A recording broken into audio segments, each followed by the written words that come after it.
शिर्डी मतदारसंघातही मतदार नोंदणी घोटाळा झालाय असं म्हटलंय थोरातांनी। आयोगाकडे माहिती मागूनही ती दिली नाही असं बाळासाहेब थोरात यांनी म्हटलंय। तर स्वतःचं अपयश झाकण्यासाठी असं बेताल वक्तव्य करतात असं राधाकृष्ण विखे पाटलांनी म्हटलंय।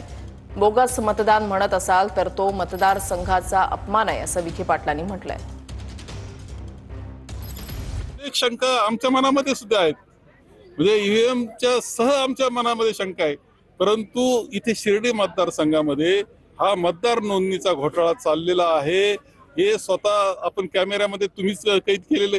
याच्या पलीकडे जाऊन आम्ही त्यामध्ये तक्रारी सुद्धा निवडणूक आयोग केल्या होत्या की या मतदारसंघात अनेक घोटाळे चालले, हजारो मतदान वाढवले जातंय, हे थांबलं पाहिजे। त्याच्यावर कोणतीच कारवाई झाली नाही। आपल्या स्वतःचा अपयश झाकण्यासाठी हे बेताल आरोप करण्याचं एक मला वाटतं एक परंपरा राहुल गांधींनी त्या ठिकाणी निर्माण केलेली आहे।